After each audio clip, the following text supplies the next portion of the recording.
Bonjour tout le monde, c'est Marie-Hélène Rizzi pour une autre vidéo d'école maison.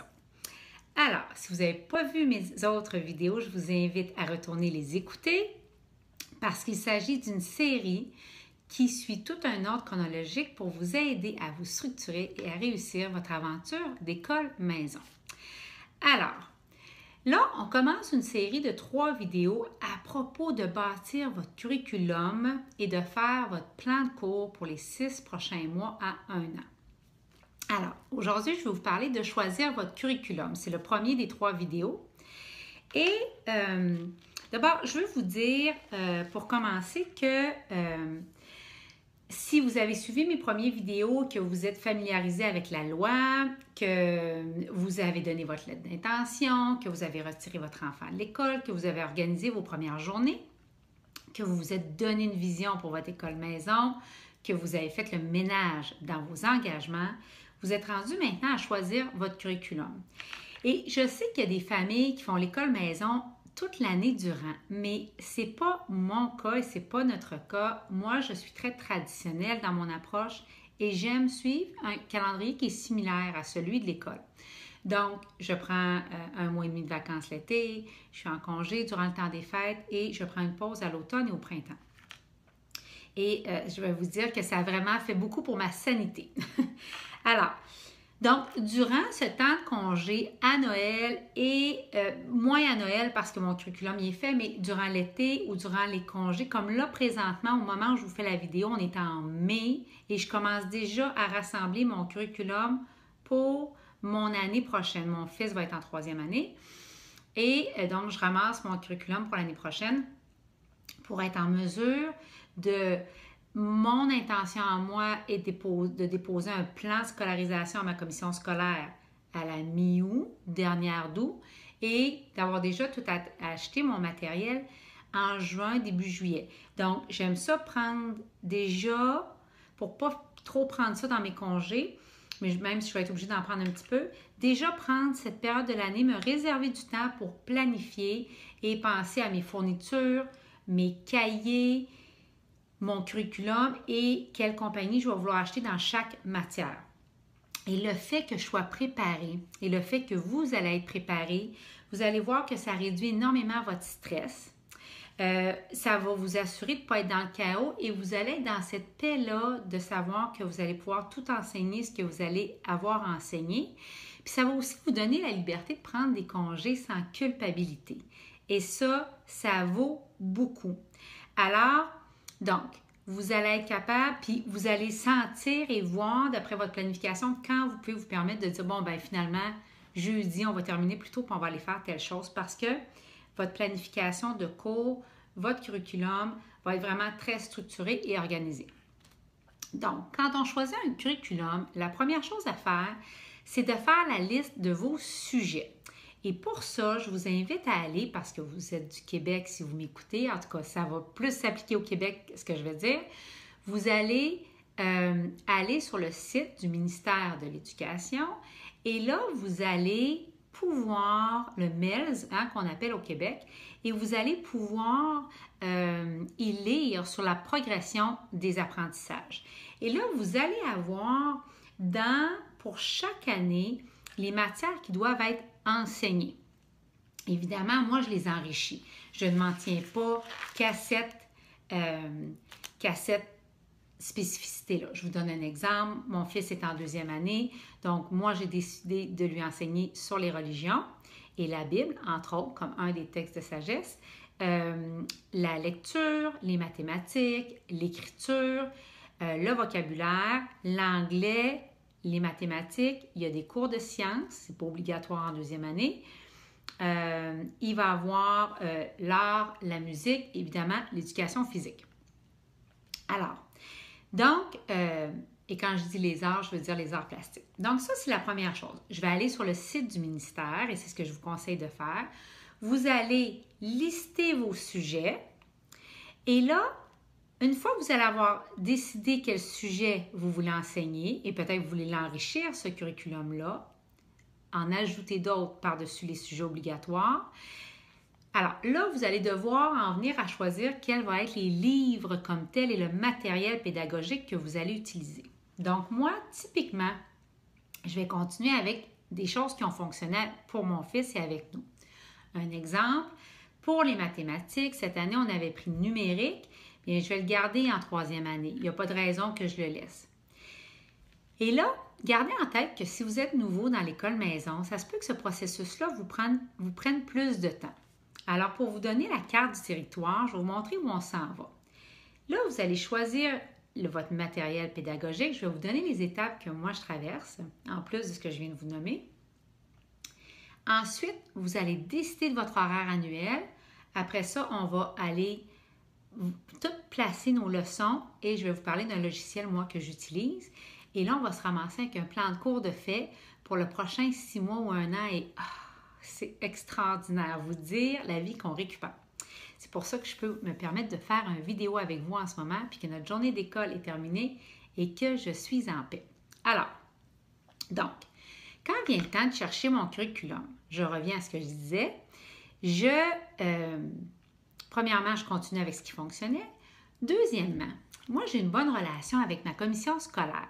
Donc, ce que je vais faire, c'est que je vais les rencontrer et je vais voir la conseillère pédagogique au service éducatif en mathématiques, celle en français, principalement ces deux-là, parce qu'au primaire, c'est les core subjects, c'est les matières principales.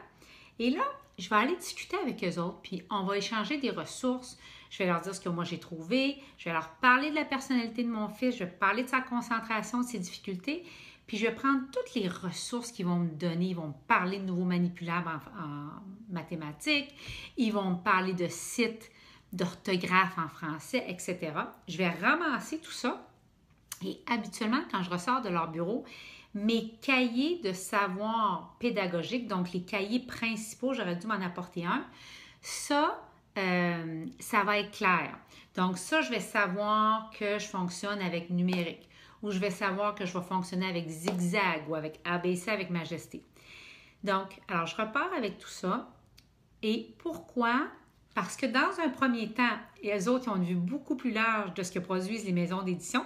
D'ailleurs, dans leur bureau, ils ont un échantillon de chaque manuel, ce qui est souvent, donc je peux feuilleter puis regarder avec eux, puis discuter de ça.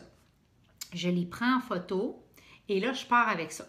Donc là, je m'assure que j'ai des cahiers de savoir, donc des cahiers principaux pour enseigner la matière, des cahiers pédagogiques qui sont conformes à la progression des apprentissages. Et ça, c'est le premier critère que vous allez vouloir chercher dans votre matériel pédagogique pour transmettre le savoir, puis pas vous casser la tête, est-ce que je rencontre les critères du ministère? Ça, c'est la première chose. La deuxième chose, pour bâtir mon curriculum, je vais parler à mon orthopédagogue. Parce que mon orthopédagogue, et moi je vais vous le dire tout le long de nos vidéos ensemble, vous êtes, je vous le dis là, vous n'avez pas assez de temps et vous ne voulez pas de chaos dans votre vie et vous n'êtes pas assez disponible pour ne pas avoir d'orthopédagogue. Parce que si vous prenez une ortho et qu'elle vient vous voir à mi-année, en fin d'année, moi, elle vient pour en fin d'année évaluer mon fils et je vais recevoir son coaching pour bâtir mon plan de scolarisation pour la troisième, bien, ça me permet, elle connaît mon fils, elle l'a suivi, on sait ce qui est problématique, puis tu sais, c'est une continuité, le primaire, c'est pas des années qui se coupent. Donc, l'histoire avec mon fils se continue. Donc, on va ajouter, parce que les cahiers de savoir ne sont pas suffisants, on va venir ajouter des sites Internet où on va aller reproduire et imprimer des exercices qu'on peut faire ça. On va aller ajouter, par exemple, à ces mathématiques, peut-être le livre Défis mathématiques pour faire travailler encore plus sa logique mathématique. Donc, on va aller chercher des appuis et des approfondissements pour s'assurer qu'on a toutes les compétences du MELS dans un domaine. Donc, je vous le dis, les cahiers de savoir ne sont pas suffisants. Vous allez devoir compléter. Alors, premièrement, une rencontre avec ma commission scolaire. Deuxièmement, une rencontre avec mon ortho pour les appuis qu'on va vouloir faire. Et quand j'ai tout ça en main, je vais à ma boutique scolaire et il m'arrive à ma boutique scolaire d'aller chercher d'autres données. J'essaie d'aller aussi avec du matériel dont les corrigés, pour les parents, le guide corrigé, va avec l'ouvrage principal pour l'élève. Donc, exemple, cette année en français, j'ai pris ABC avec Majesté. Si je ne me trompe pas, il est fait par les éditions La Chenelière. La Chenelière ne donne pas de guide corrigé aux parents. Donc, alors, il faut être une école pour les obtenir. Donc, sinon, je pense que tu peux les obtenir, mais à un coût exorbitant, je ne suis pas certaine de ça. Donc, ce que j'ai préféré faire pour l'année qui vient en troisième, même si j'ai un excellent français, je me suis dit, parce que quand tu n'as pas le corrigé, tu ne vois pas la nouvelle façon d'enseigner. Alors, je peux être très bonne en français, mais pas l'apprendre selon ce que mon fils a besoin d'apprendre avec les avancées qu'ils ont dans l'enseignement. Donc, cette année, en troisième, je vais y aller avec zigzag selon les recommandations de ma commission scolaire, cahier A et B en français. Et cette maison d'édition-là fournit les guides corrigés que je vais aller obtenir aussi.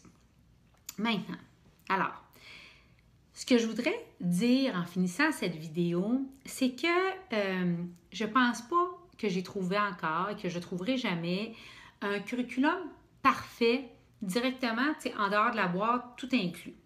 Je pense que même s'il y a plein de sortes de curriculums scolaires, il n'y en a pas de parfait qui vont répondre à tous vos besoins, c'est du moins ma compréhension.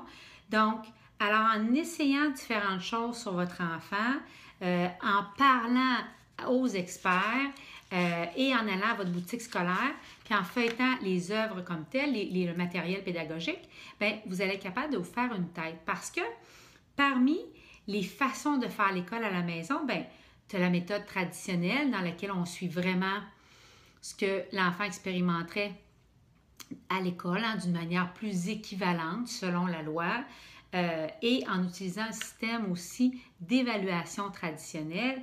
Mais tu as la méthode Charlotte Masson, tu as la méthode éclectique, c'est-à-dire que le parent ramasse un peu partout les choses qu'il trouve intéressantes et bâtit vraiment sa propre vision.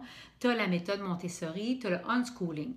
Et donc, personnellement, moi, et c'est ce que je propose et j'enseigne, je suis davantage traditionnelle dans la façon de bâtir mon curriculum et j'ai un côté éclectique, c'est-à-dire que dans les matières principales, maths, français, anglais, je suis vraiment by the book ou sinon plus avancée. Et les matières comme l'histoire, la science, la littérature, là, je suis plus éclectique et je me permets de sortir un peu là, du cadre pour explorer parce que c'est des matières, je trouve, qui s'y prêtent davantage. Alors, voilà ce que je voulais vous dire. Bonne préparation. Commencez à regarder votre curriculum, à vous intéresser à ce qui se fait sur le marché. Si vous voulez continuer la conversation et que vous êtes du Québec, venez nous rejoindre dans mon groupe Facebook École Maison-Québec et il me fera plaisir de discuter avec vous de ça davantage. Alors, voilà. Et puis, dans les 2 prochaines vidéos, on va parler de planifier ses leçons pour le prochain 6 mois ou la prochaine année. Et je vais vous parler des outils qu'on va mettre dans notre groupe Facebook aussi pour arriver à faire ça. Alors, bonne journée tout le monde et au plaisir de se reparler bientôt. Bye!